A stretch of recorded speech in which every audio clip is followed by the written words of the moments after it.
Hello and welcome, everyone. Weird, the lights are still up. I'm Taj Greenlee, Senior Director of 9-2-NY's Recanati Kavelin Talks. It's my pleasure to welcome you to Budweiser Hall at the Arnhold Center at the 92nd Street Y, New York. We're excited for tonight's Collective by 9-2-NY event. Penn Badgley, Nava Kavelin, and Sophie Ansari in conversation with New York Times' Modern Love host, Anna Martin. Podcrushed. That's a nice place to clap. It is a joy to bring the intimacy and charm of the hit podcast, Podcrushed, to our stage this evening, exploring the tender and turbulent terrain of adolescence and its lasting impact on our lives. Podcrushed asks, who were our first crushes? How did family dynamics help shape identity? And what were those moments that shook out social anxieties? These conversations are with many of your favorite cultural figures, artists, writers, and creatives of all style, like Michelle Buteau, Eddie Redmayne, Adam Brody, and Taylor Tomlinson, to name a few. We're thrilled to have Anna Martin of the New York Times' Modern Love podcast as their conversation partner this evening. Yes, give her some love, too. A few quick bits of housekeeping. We ask that you please don't video record this and no flash photography. We don't want to disturb our guests on stage or our fellow patrons. We also will collect your audience questions on index cards before our time ends. Please write clearly, include your first name, and try to stay on topic. Also, join us for upcoming events like Tina Fey and Will Forte for their new Netflix comedy series, The Four Seasons, Jonathan Groff as he brings the songs of Bobby Darin to Broadway, and Nick Jonas on his new Broadway show, The Last 5 Years. For more information about our events, please follow us on Instagram at 92nd Street Y. As always, we appreciate your support and your time coming out to our events.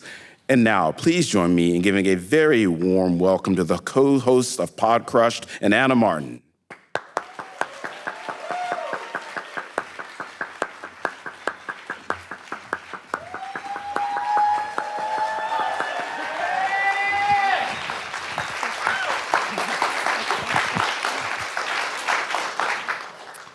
Hello.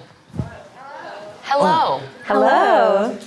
I am so excited to be here with you all in these comfortable chairs and can't figure out. Sorry, you know, when you're on like a talk show of any kind, you're always wondering what kind of chair it'll be in. Totally. This one is great. This one is amazing. You heard it here first. The host of Podcrushed, you all know, you probably listen.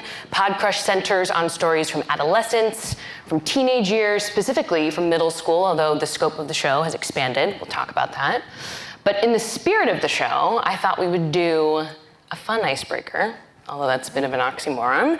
I would love for each of you to introduce yourself to our friends here, and then introduce your middle school self.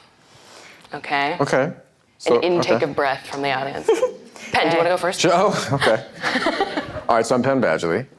Hello. Yeah, sure.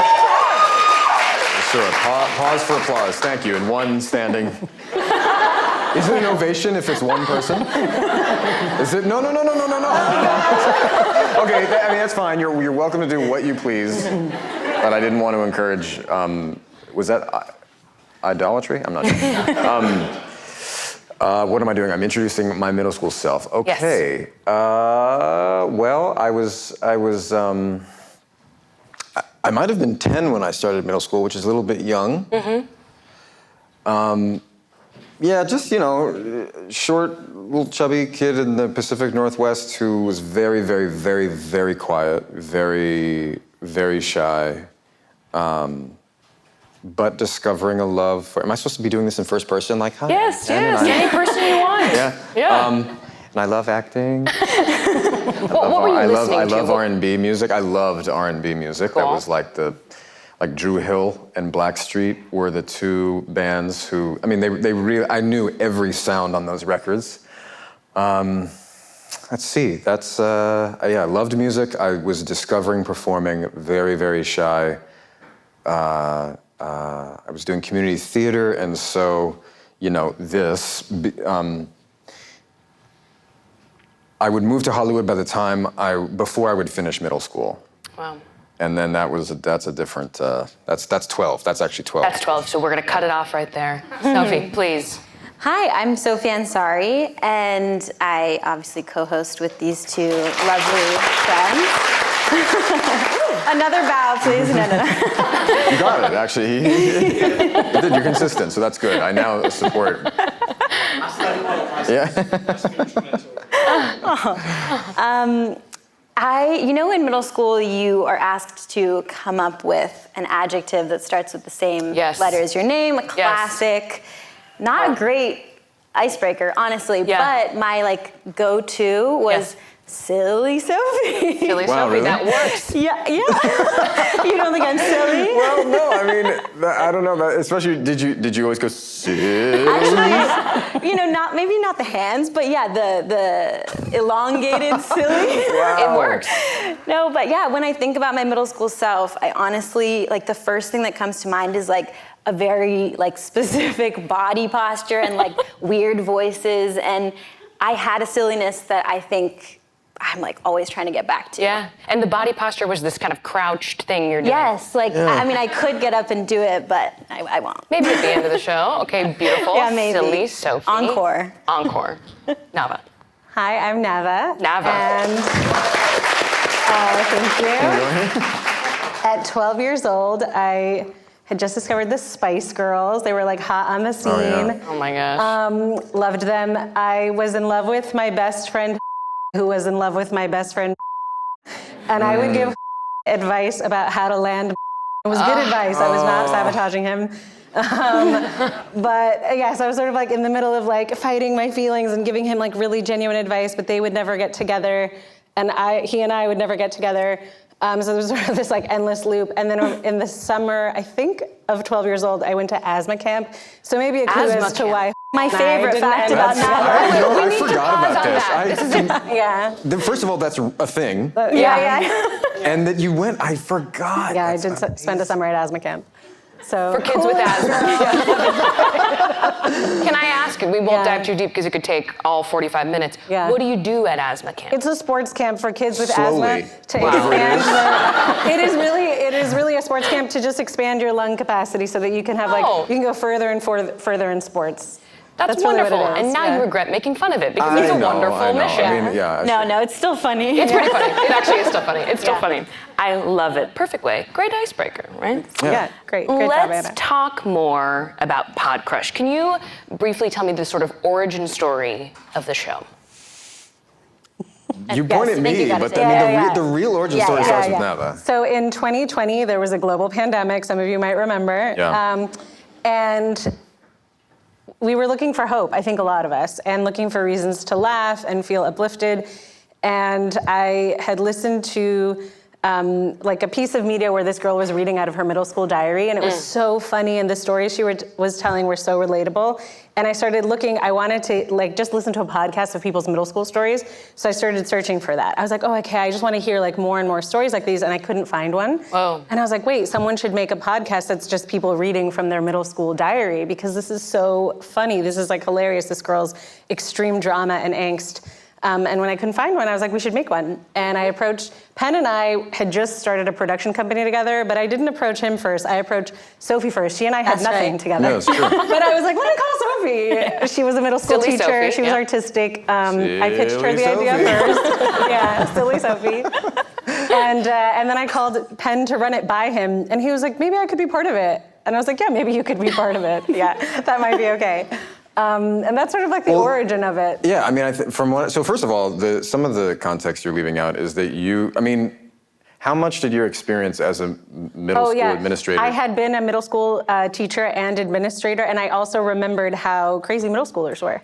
And how fun they were. And it's sort of that time of life where you're advanced enough that you can do wild things, but your brain isn't developed enough to prevent you from doing those wild things. It's just this unique time in life. Totally. Let's talk more about that. Middle school is a time many people would love to ignore, right? Pretend never happened. What is it about that particular slice of someone's experience that's so rich for you all to dig into? Keep looking at me? Okay.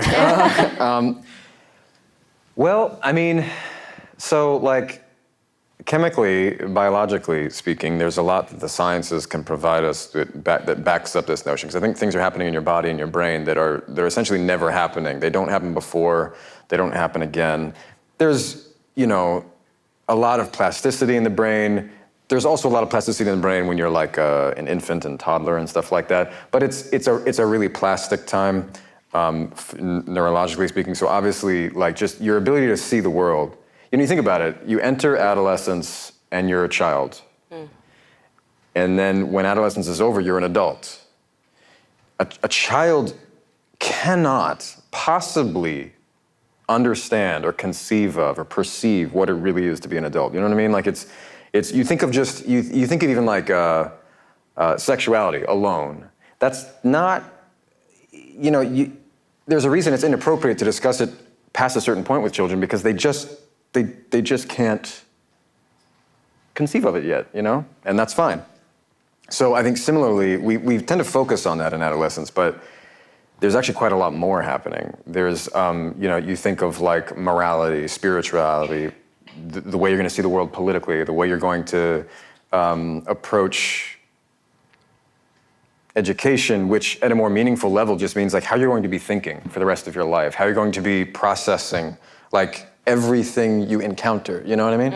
So I just feel like there's nothing that's not happening except for anything maybe concrete. It's like it's all just moving, it's changing. You can't even tell how quickly it's changing. A year is a lifetime. I mean, when you're 12, a 13-year-old is so much cooler and older, and when you're 14, a 12-year-old is a child, and when you're 16, a 13-year-old seems pretty young. When you're 17, it's like a 12-year-old, like that's a baby.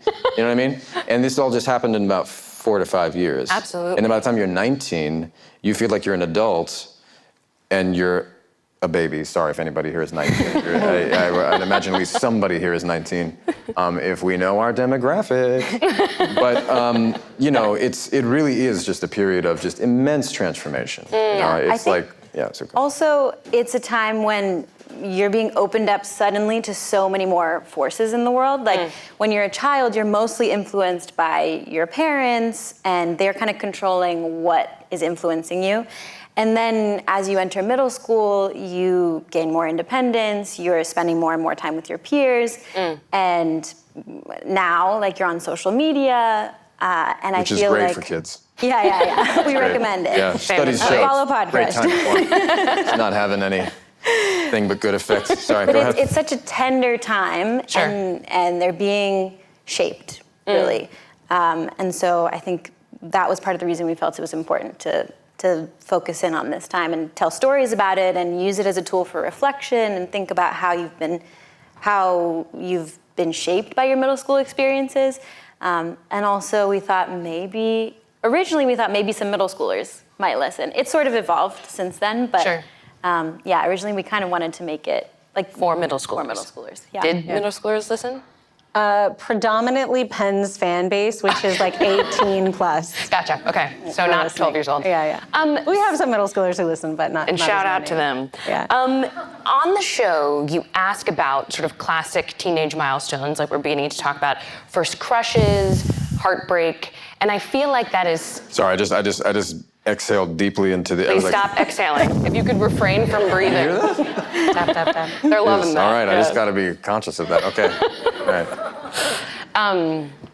And I think this crush talk it's such a smart way of cutting to the quick with someone. It really is, because it's like you jump immediately into this intimate conversation about the sweet and the embarrassing and the vulnerable parts of someone that we often hide as an adult. I know you do this on the show, but I would love to do it again. Can one of you share a story of a crush from your middle school years? You sort of already did, so you're safe. You guys. Can one of the two of you share a story about a crush and how it shaped you?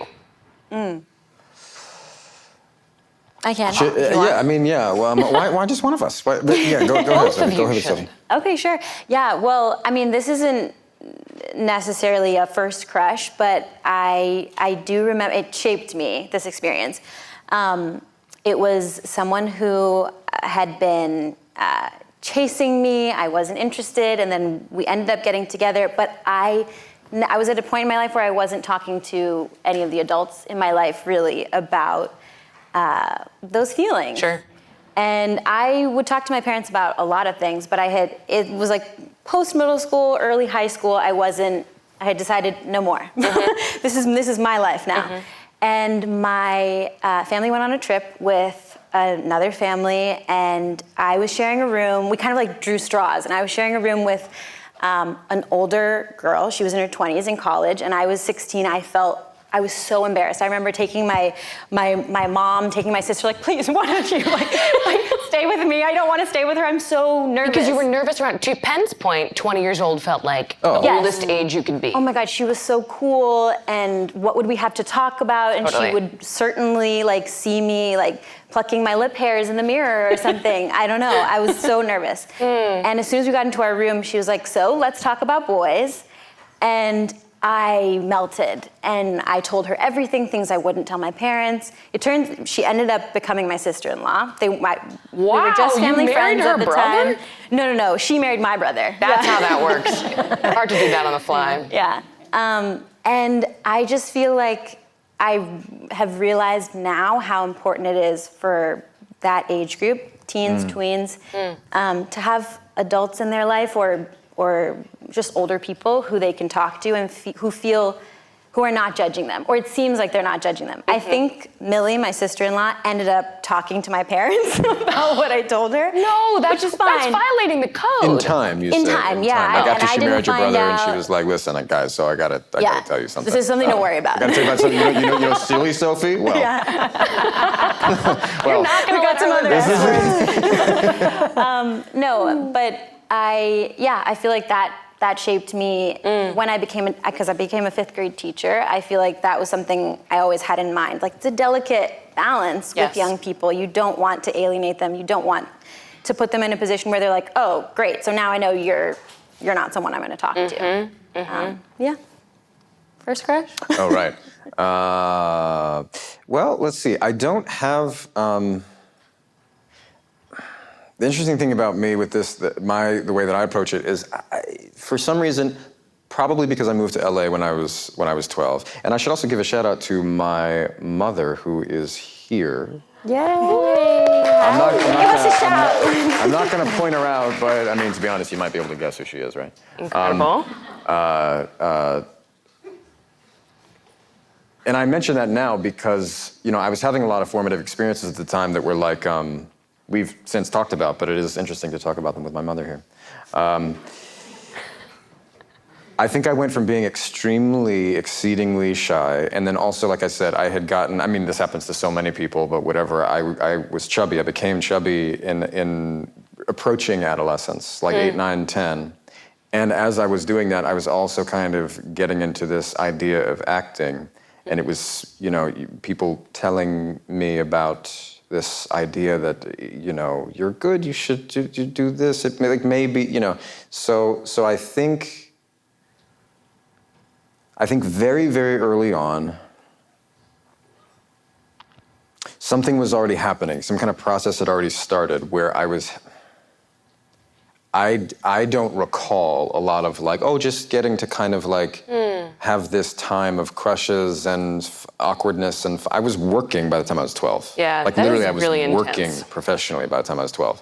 And enjoying that, loving that, actually. And in some ways having all of these incredible, expansive experiences that most people that age are not getting to have that I think benefited me. But then there's other things like this part, the crush, which turns into the sexuality part, which was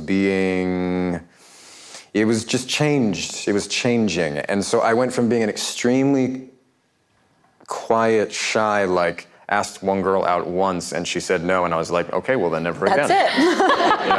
And then suddenly I'm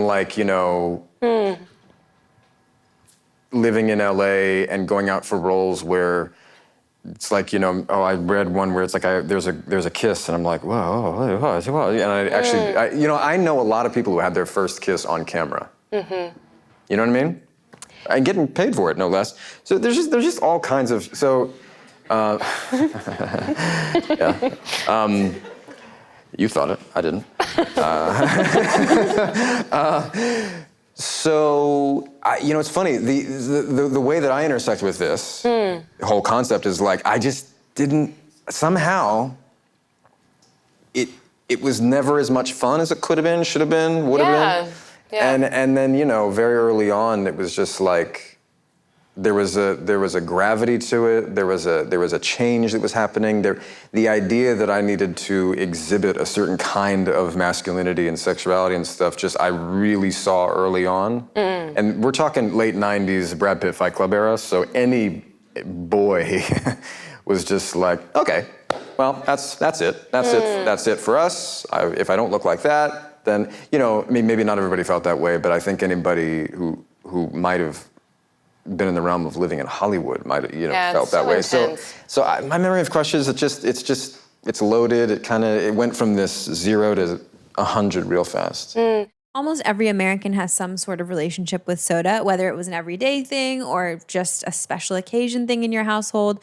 The chances are that you developed a craving for it early on, which makes it all the more difficult when you're trying to cut back as an adult. Well, the good news for you is that Olipop has a new kind of soda, and it combines that traditional soda flavor that we all love and all the bubbles, but none of the bad stuff. So you don't have your usual health trade-offs if you're drinking soda, as long as it's Olipop. As a kid, my mom was an absolute no soda ever kind of mom. And once a year, we would come to the US for summer vacation, and we would go to this pizza shop in the town that my grandma lived in, Amherst, Massachusetts, shout out. And she would allow us to get a soda when we went to that pizza shop. And I was always going for the cream soda. I still, to this day, am obsessed with cream soda. And luckily, Olipop has a cream soda flavor so that I never have to feel bad about my cream soda hankerings ever again. Get a free can of Olipop. Buy any 2 cans of Olipop in store and we'll pay you back for 1. Works on any flavor, any retailer. Just go to drinkolipop.com/podcrushed. Olipop is sold online, drinkolipop.com and Amazon, and available in almost 50,000 retailers nationwide, including Costco, Walmart, Target, Publix, Whole Foods, Kroger, and H-E-B. Have you ever tried to build a website and given up because you couldn't get the website to look how you wanted? Well, I actually have. Some platforms, when you're building websites, have really strict templates, and they make it pretty impossible for you to break the mold, get creative in your design. And that's where Wix comes in. Wix.com gives you the freedom to build exactly the site that you want for any business idea. I actually used Wix.com to make the wedding website for my sister's wedding. She put me in charge of that because, believe it or not, I am more tech savvy than her. But with Wix.com, you actually don't need to be tech savvy. It's super easy. If you are someone who does want a template, Wix has over 2,000 templates that you can choose from and customize. It's honestly just great, chef's kiss. The Wix.com interface is super easy to use. It's also actually fun. It's all drag and drop. There's an amazing AI image studio and tons of amazing design effects. If you're looking to sell products or services or schedule appointments on your site, Wix.com also has got you covered with a ton of built-in solutions. No add-ons are required. Wix has been pioneering in website tech for almost 20 years now. These guys seriously understand web design and what it takes for you to run your own business. Ready to create your own website? Go to Wix.com. That's Wix.com to start building your website today. Thanks to Wix for sponsoring our show. But this is why I think it's so smart, the conversations you have on your show, because asking a kind of simple seeming question like, what's an early crush? What can you tell me about that? It reflects so much more. And I guess I want to follow up and just say, like, why do you think we should take crushes seriously and not discount them as frivolous? What kind of mirror do they hold up to us? What do they reveal? This can be for anyone. That's a good question. Something I like about you all too is you take the time to think, which is very in silence, which I love. Well, I think they're not frivolous. I mean, feelings are feelings, and feelings that bring joy, like, more, right? Like, crushes are so fun and, like, yummy, especially when they don't go south. So I think that's great. A crush tells you something about the person who's, like, experiencing it and what they value, like, in terms of who they like. It also tells you something about the society they live in. sort of like who the society tells you is valuable. Totally. So I think a crush is like very revealing about a person and a time and a place and a particular moment. And I think it also, like young crushes or what happens to you at like 12, 13, 14, you can start to write a social script or like a script for yourself that can actually, you can be operating from that script really late into life. Sometimes people have to do like a lot of work to stop operating from that script. Totally. So actually it can be really helpful to go back and say like, what is the early script that I wrote? And like, am I still operating from that script? Yeah. And how can we write a new one? Totally. So I think even for ourselves to not dismiss the early experiences we had and not just think of them as like, that was silly or that was frivolous or that was meaningless, because you'll probably find that it was really important and that it was shaping you and that it was formative. Like they say, it was truly a formative experience. So what does it mean that it was formative? What does it mean that it literally formed you and wired you and that you have your neural pathways that are going in a particular way? And what does it mean if you have to try to rewire them? What's the work that requires? You are making the case for crushes, and I'm fully on Yes, it. That is crushes. so, I mean, I think everyone when they leave here should tell someone they have a crush on them. How about that? That could be cool. Let's all make a pact tonight. Totally, let's all do it. Pinky. Yeah. What about, do you have any thoughts on why crushes are important? Or did you cover it? We call Nava the summarizer on the podcast. Incredible. She's just like to the point, but not Synthesizer. just to the point. Like she's not being superficial. She's going deep, but she says it so well. You say it so well. You really do. I mean, that is the crux of it, I think. It's well, first of all, even the concept of a social script, right? Like we talk about things being socially constructed. Well, if something is socially constructed, then, you know, we all play a role in that. You uphold it socially by, again, this idea that who you're even attracted to has a large part of it. I don't know that I would call it a majority. I don't know what the piece of the pie is, but you know, who you're attracted to is hugely shaped by social teachings, you know, social just practices and mores and norms. Like I'm remembering just how, you know, from a young boy's perspective who was so shy, asked one girl out and was told no and was just like, yep, never doing that ever again. You know, it just was like, why did all the girls have a crush on like the same three dudes? Yeah. You're still mad about that. And see, we get one man laughing. He's like, yeah, bro. I can't tell if he was one of the three dudes. Exactly. That laugh sounded like he was not. I'm sorry. And neither was I. Neither was I. So like, I don't know what, and like they're always named like Drew or something, you know? Like at least in my case it was. Drew, you know, it's like Drew, Jordan, like I don't know. Like, Let's not name names for people. And even what I have heard people say as they've grown older, they're like, yeah, they were always like the most. Sometimes there's this like super average dude who everybody loves. Yeah. Every like, and you know what's going on there. Yeah. And fine, great, give him his flowers. Happy for him now. You know. Where did he end up? Yeah. I want to know. But who's the one on stage right now? I mean, honestly, there is a lot of, because also at this age, it's the first time that you're ostensibly like you're going out into the world and like perpetuating it or creating something a little bit different or you know any mix between these two things. So yeah, I just the notion of a social script is really what draws us. And it's funny, we've been talking about this for years. I don't know, Nava, that you've ever used that particular phrase, and we're yeah. But that is essentially it. It's like it's a crush. Oh, and then the other thing I think that you mentioned that I want to underscore is feelings are real. You know, I mean, I often make jokes to belittle like a crush because. I thought you were saying me and Sophie. Like, them too. Yes. Yeah. but I think the term crush has so many frivolous implications, whereas your feelings, first of all, are always valid. It doesn't mean that they're based in fact, and it doesn't mean that you're entitled to behave however you want based on your feelings, but your feelings are your feelings. You know, your feelings are actually the one, as I understand it, your feelings are the one part of like you and you can't control them. You know, you can't You can control what your body does somewhat. You can't control how you feel. You can respond to your feelings. You can manage how you behave according to your feelings.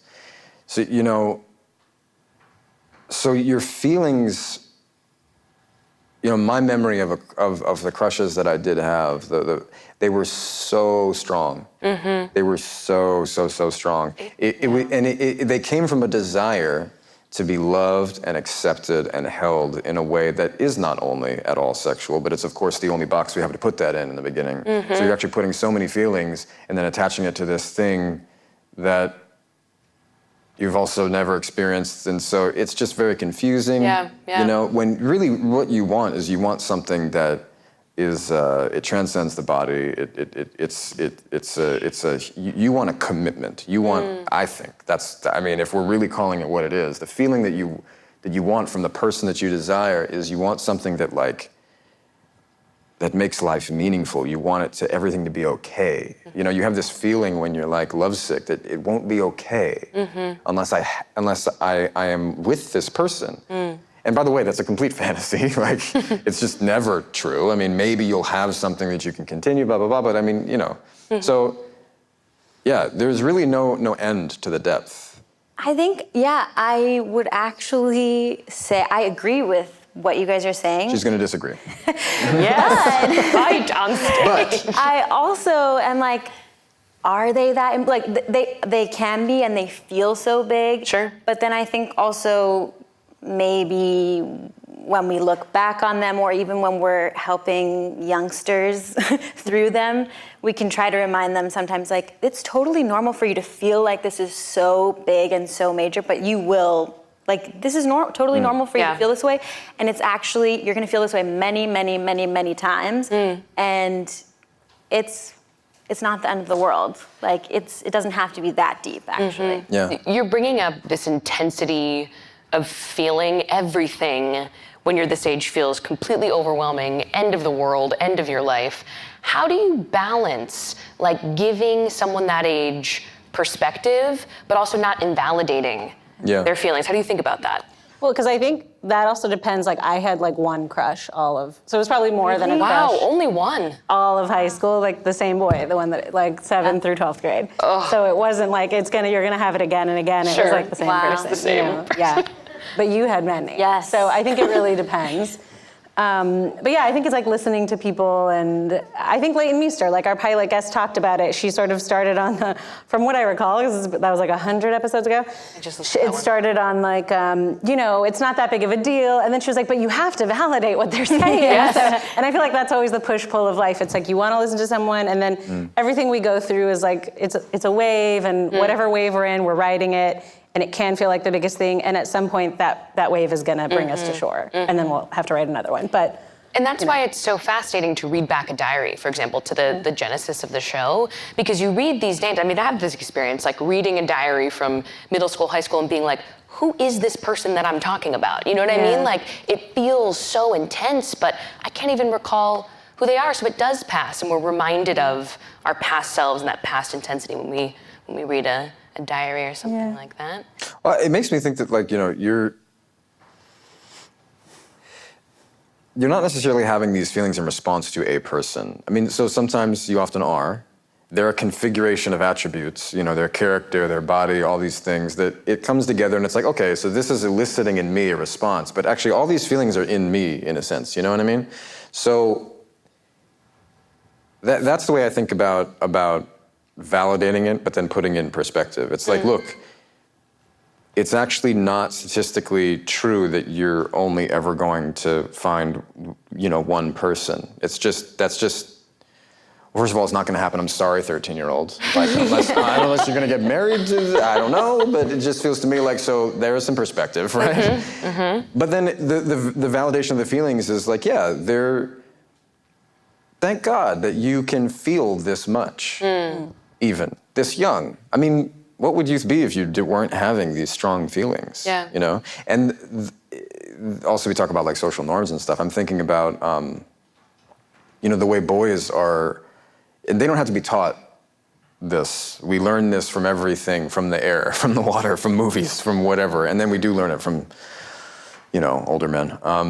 the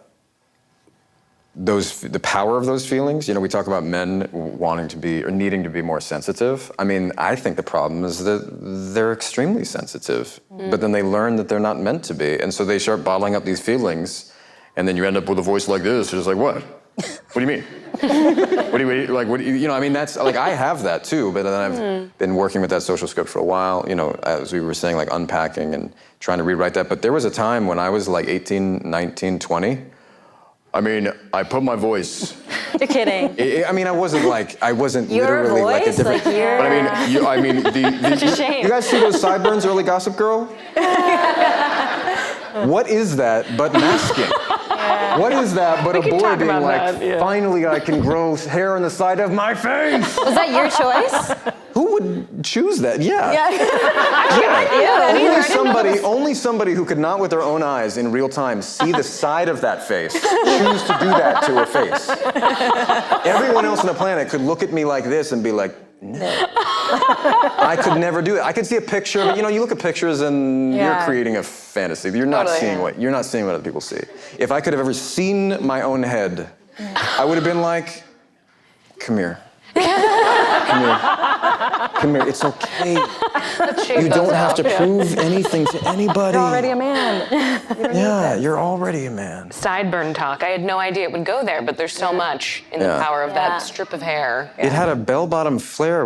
I mean, it was so wide. It looked okay. Am I okay. So go home and Google a picture. You'll some of them are. They're really bad. Yeah, I mean, so some era they were not, and like I don't know. You're probably not much of a Gossip Girl fan, I take it. That's profiling, but not really. But no. Never seen an episode, but admire you and admire your work. Did you say never seen an episode? Never seen a single one. Yeah. Great. Love it. That's why we connect. Here for it. Yeah. We are quickly running out of time, so just a few more. I want to see where I want to go. The show started by being very sort of specifically about these middle school stories, but as you've continued making it, you've expanded the scope so much, and you're now tackling what I would consider to be like quite adult. Death. Yes. A lot, actually. Totally. And marriage and long-term relationships and having kids. Can you talk about why you wanted to expand? Like, why did you want Podcrushed to grow up? No one would come on the show. I mean, no, that's not. So practically speaking, you know, the boring answer is like, you just want more guests to come on. They're promoting. So in the beginning, we were just sort of like using my connections for the first 4 guests. That's about how many connections I had. 5, maybe 8, including my wife. Not her as a guest. She was a guest, but the people she would connect us to. In the beginning, we were not getting people on a press tour, and they were kind of down. You know what I mean? And then what we noticed is sometimes you get people on a press tour, actually, and now most of the time, because we're like a proper podcast, we're doing really well. Don't check the charts. Yeah, we're soaring. You know, you have to abide by the thing. You have to. You can't just talk about adolescence. They're like, what am I going to do that for? Mm-hmm. You know. So naturally, we did have to expand, but then also I think other things that you guys can answer. Yeah, I mean, I think like we've said many times, these experiences in middle school are like we're still having them as adults, and I think it's interesting to connect the dots with those guests and to see actually the guests connect those dots in real time sometimes in the episode, like, wow, why is this all coming back to 12? Like every question you're asking me, I'm like, I can think of an experience from when I was exactly 12 years old that explains why I'm doing this as an adult, why I'm stuck in this pattern or whatever it is. So I think they're so intimately connected, like it's not really possible to disentangle them. I also think we've gotten better at researching. So with better research, you learn more about people, and then you can ask them more interesting questions. So I think at the beginning, it was just sort of like we were all new at what we were doing, so even the research aspect was new. So it was a little bit more like, oh, we're just going to ask them all like the same sort of standard questions. But then it was like, no, let's actually like get to know this person. And then you know, somebody was like, actually, I really like, for instance, when we had Ariana Grande, it was like, she's done so many interviews. I want to ask her something no one has ever asked her. Yes. So I was like, okay, well, I have to listen to every interview she's ever done. And then ask her something no one's ever asked her. And I think we did. We asked her a few things no one had ever asked her and sort of like bringing that through to other guests. So then when you research them a lot, you're able to ask them things that that are interesting. I was going to say, could you share maybe a favorite moment so we can all go and listen back of that happening with either Ariana or another guest, like a moment where you saw them actively connect these dots? Yeah. I can recall so many guests just saying like, wow, yeah, like I haven't thought about this in so long. Sometimes they say right at the beginning and it's like, well, you definitely knew nothing about this show when you came on. I don't know if it was like a connect the dots, but Ariana Grande was just such an incredible interview, and she was I have shared this a lot, but she was so genuinely wonderful. She was so generous. I just want everyone to know this about her. Yeah. Most of our guests give us 60 minutes or 90. Ariana spent 4 hours with us. She did not need to. She was just like down for anything. She didn't cut any questions. She let us ask her about like a sensitive time in her life. She didn't veto anything.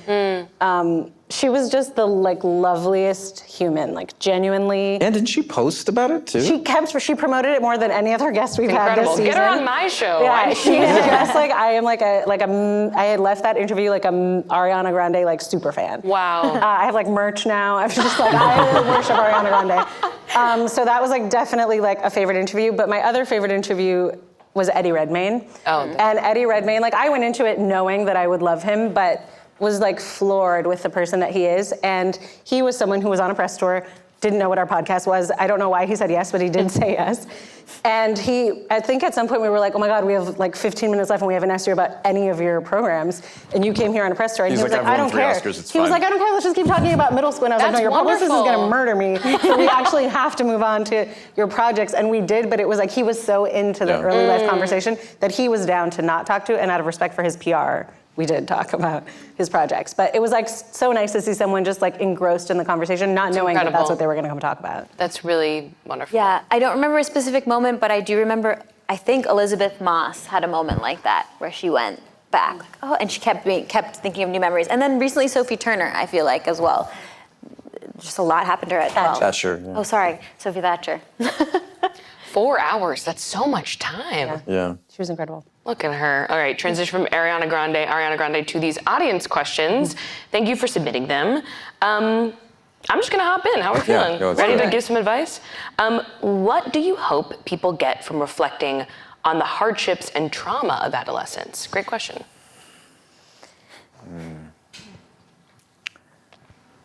I suppose the best thing you can get from reflection is understanding.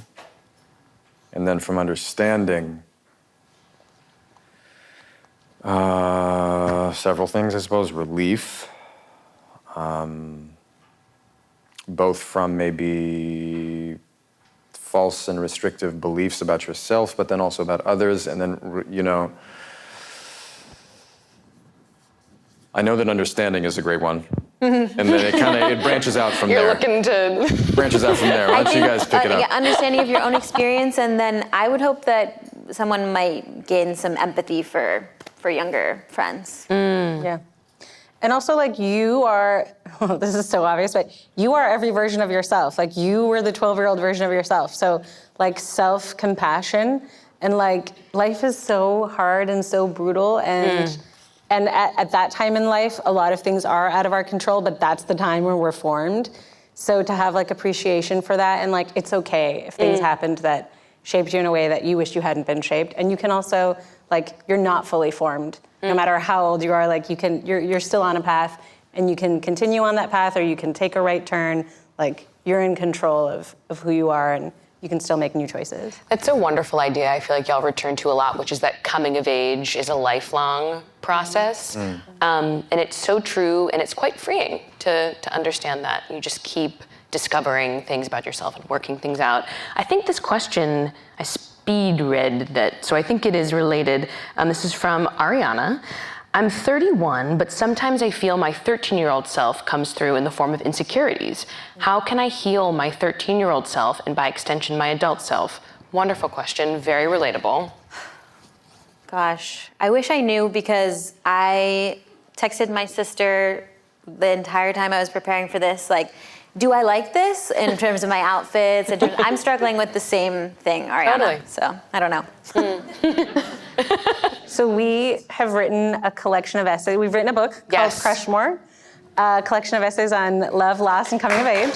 Out October 7th. They've written a book. And the book mostly focuses on our middle school experiences, but it does go into adulthood. And I cried so much writing my essays. I'm probably gonna cry right now. But it was like, I didn't expect to cry writing the ones, I wrote one, my mom passed away and I wrote one about that and I knew I was gonna cry writing that one. It was like so difficult to write, difficult to edit, very predictable. But other ones were so hard to write. And I think what was really hard was the realization that things that are hard for me, oh my gosh, yeah, things that are hard for me now were hard then. And to be like, oh my gosh, I haven't learned it yet. Like, wow, like I was 12 and I'm this age, like how could I still not have learned that lesson? And so I totally get that, but also to be like, well, it's not too late, I'm not dead. So like, it's fine. Like, I think we have these ideas like you had to accomplish it by this age or you're a failure, but you don't. Like, you are a person, you are growing, and we're all in development and we're never fully formed.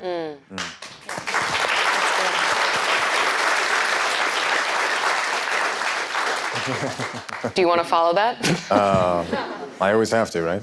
It's like, I'm fully formed though. He's like, so I don't know about you, but Once you shaved the sideburns, it was off to the races. No, it's so true. I mean, in some ways, I in writing the book, kind of my first essay, I started out just being like, yeah, I really feel still like that 12-year-old in so many ways. I feel like, it's hard to explain, you have to read the book. Out October 7th. But I mean, read it can't you read books? No, you can't read it for free. We'll have to figure that out for you. But it's, not to just repeat what I've said, but I think to me, the gift of understanding is sort of, it is the first in order of gifts to the human mind and heart and spirit and soul. Like, understanding can do everything and anything.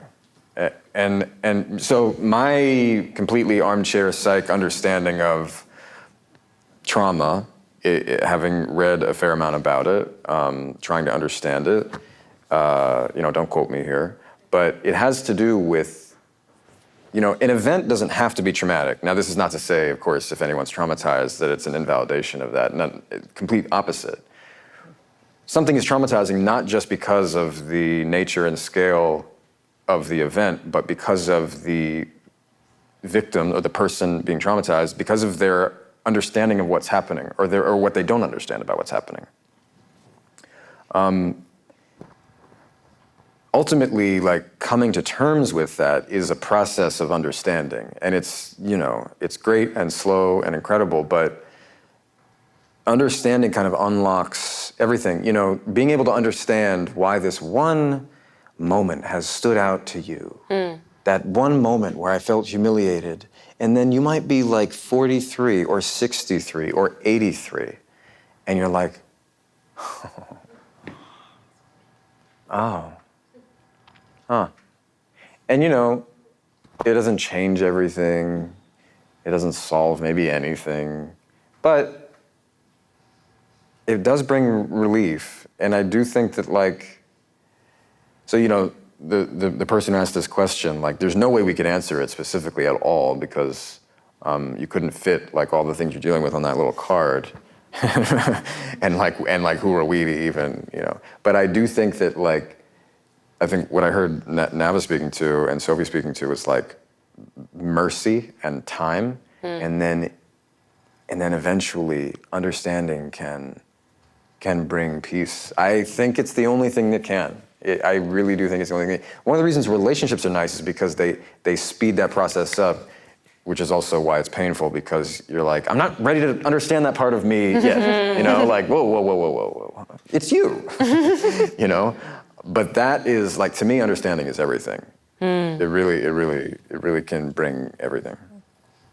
Thank you for those responses. Very, very beautiful. Meet JLab. Headphones and speakers as vibrant as your summer, beach days, workout sessions, or chill moments. You can find the perfect sound with JLab. JLab's colorful collection has something for every summer adventure and every moment. Think headphones and speakers in fresh summer colors with features you actually want. For beach workouts, poolside chilling, sunset jamming sessions, whatever it is. I recently got a pair. I actually got 3 pairs of the J Buds Mini. They come in a bunch of different colors. They have like some wild colors, like mint green or sage or ocean aqua, bright pink, sleek black.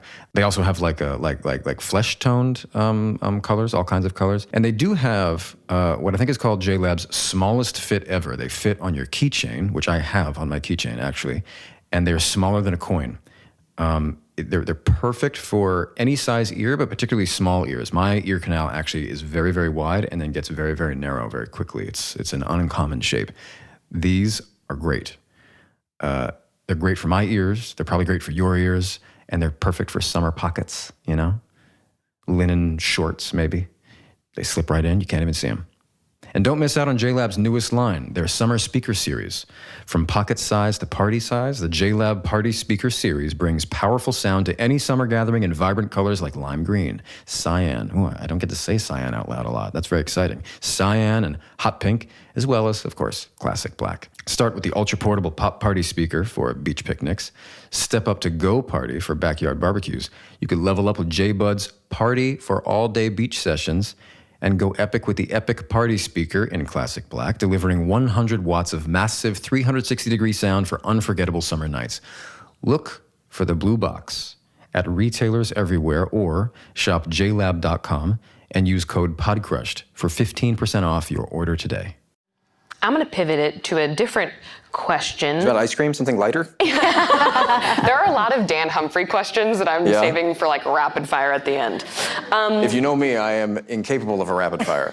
Really? Yeah, we've Actually, tried, I do we've know tried. that. Yeah. Okay, let's see. Let's try this one. What are your thoughts on the current dating environment, perhaps particularly in New York? Trash. That's Trash. Take it from a married man. Trash. That's perfect. You're married. You're fully married. Yeah, exactly. Did any of you date in New York? Or were you? No, I lived in New York and I was dating, but it was mostly long distance. So. No. Yeah, I did a little bit. I'm gonna blame myself. I think I have a proclivity for wasting time.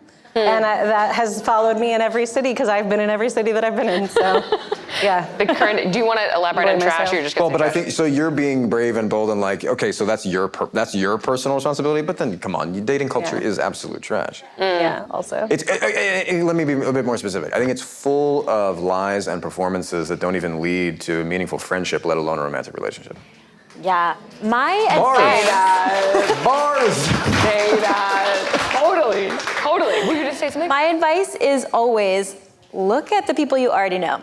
I don't know. It's like there might be some. That's what happened for me, and so I'm biased. But I feel like sometimes there's like a diamond in the rough, or someone you never considered, and then you spend some time with them again, and. I was going to say, as two people who have successfully escaped the dating pool, are partnered, can you give us like a brief love story? How did you meet your partner?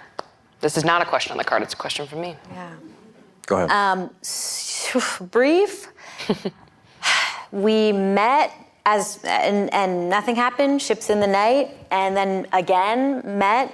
What I didn't know that was within those 2 years, David, my husband, had several dreams. And we didn't know each other. And he's really like a pragmatic guy. He was having the dreams and thinking like, this is annoying. Dreams of you. Of me, random ones, like I was passing by in the grocery store. Anyway, we ended up crossing paths again and we hit it off. Did he say right off the bat, like, I've had three dreams about you? He did not tell me for a long time. I'd be like, all right, yeah. Because that would have been, okay, goodbye. Yeah. That is really sweet. But yeah, it was mystical. It was kind of like a divine thing, I feel like. Like sometimes I think, well, what if I had been traveling? What if this had happened and we hadn't met? And I feel like that actually did happen. We did meet and nothing happened and then we met again. So yeah, I feel like, you go. Dreams, yeah. I'm just trying to think of. So, I've never really dated. Actually, I think I've been on one date, and it was just sort of like, it was already made complicated by the fact that I was on Gossip Girl, and so it just felt like. And I think, truth be told, I mean, she did know who I was, and it was just sort of like.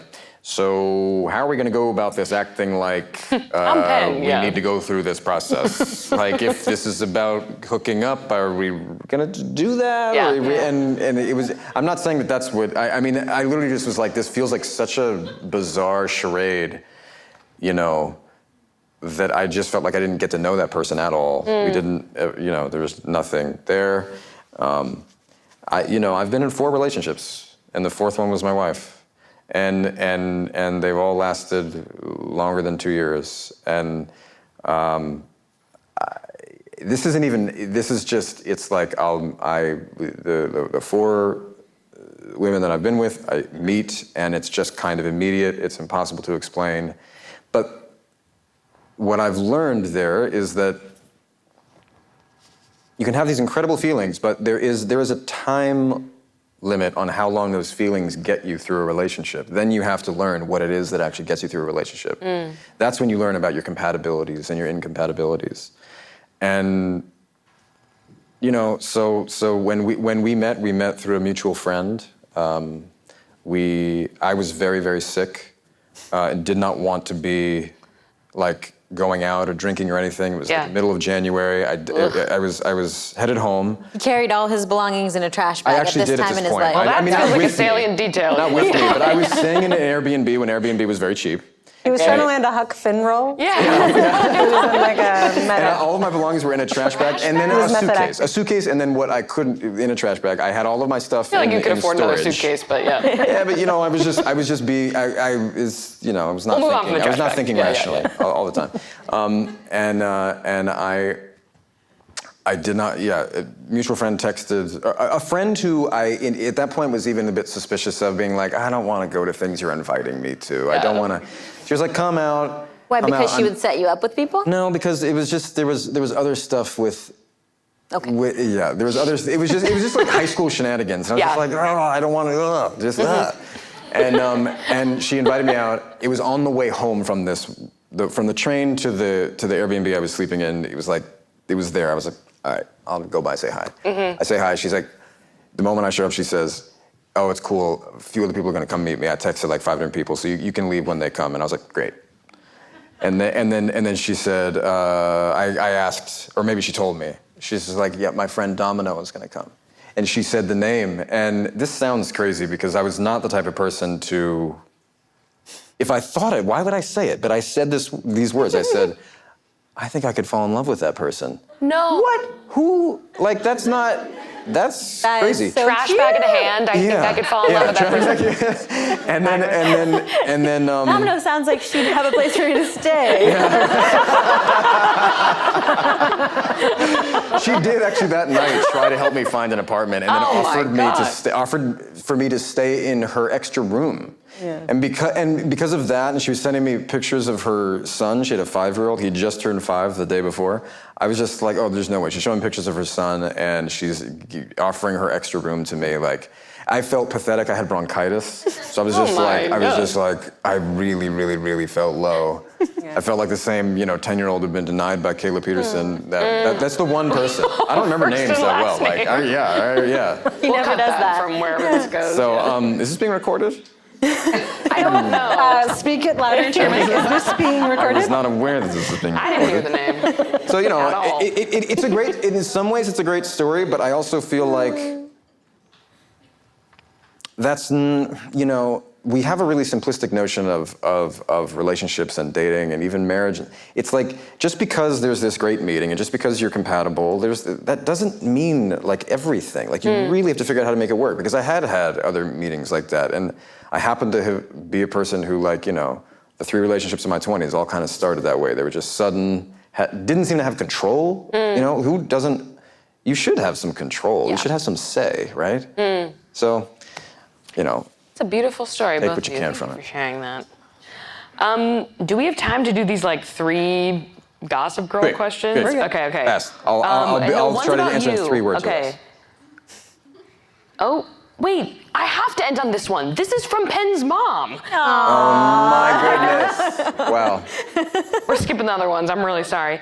Penn, please explain you are not a middle school dropout, from mom.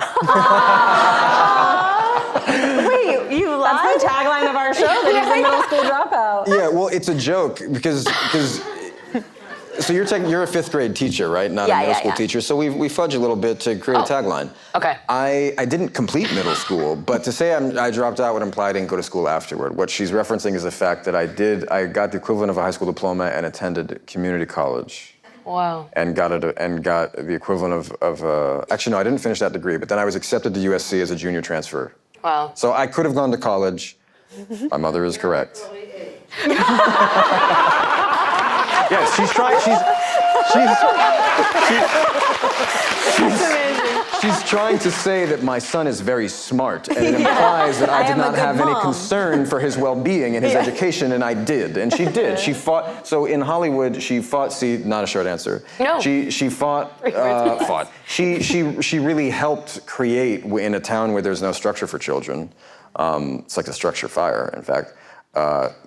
She helped create a path forward that had some kind of structure. It had some other craziness to it, but yes, I actually kept my schooling as formal as I could, which still means I did not actually finish middle school, and I attended high school for less than 40 days, which you can read about in our book. Okay, let's plug the book, and then I think we got a jet. When does the book come out?